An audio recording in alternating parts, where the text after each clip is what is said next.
Good morning mga ka-Asenso. Kagabi, 1 AM na pagbaba natin rito sa ating saw, nakitaan na natin ito ng sign ng pagle-labor dahil madalas na itong inuhukay ang kanyang bibig sa sahig. Yung makikita ninyo, yung pula na yung kanyang bibig, ito po ay hindi na mapakali at saka may kaunting gatas na ang kanyang dede. Ngayon po ay May 16. Ito po yung target na siya ay manganak talaga.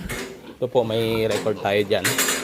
Yung labor, ayan, pagle-labor, 114 days. May 16, 114 days. Ayan, may sign na ng pagle-labor. Namumula na yung kanyang ilong. At ang kanyang dede ay may lumalabas na nagatas. Ano ba ang piniprepare natin kapag nakikitaan na natin yung ating saw ng ganon? Simple lang po, ayan. Walang iba tayong piniprepare kundi Mistral powder para hindi lamigin ang ating mga piglets. Ayan po.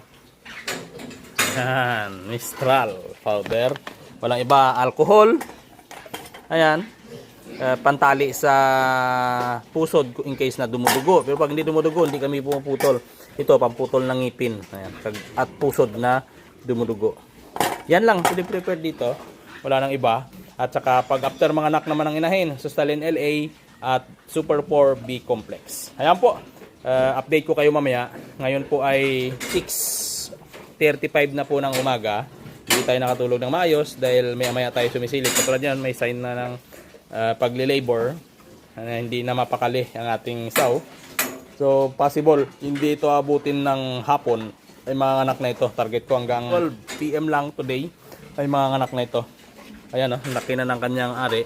Pero hindi pa naman bumabasa. Ayan o, may kaunting ano pa lang.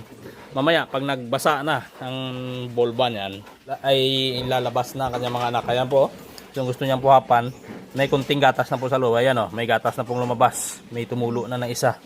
So mamaya, may time na sumusumpit yan bago mga anak. May time din na ganyan lang, tumutulo lang.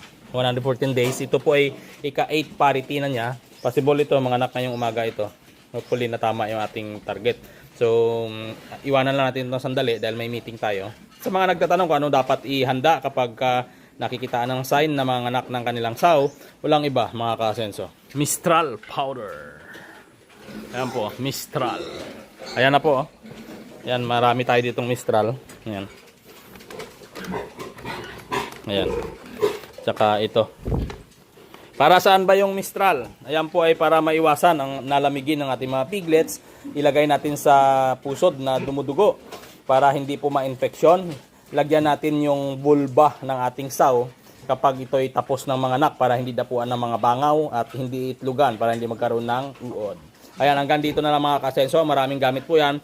Maiwasan po ang infeksyon sa ating saw at sa mga piglets gamit ang Mistral powder. Ayan, hanggang dito na lang. Available na po yan ang Mistral powder sa Magallanes Street, Agri Negosyo Incorporated, Supply and Services. Ayan po, sa Magallanes Street, Igbaras, Iloilo. Nagdi-deliver din po kami ng mga feeds Forest District ng Iloilo. Ayan, hanggang dito na lang.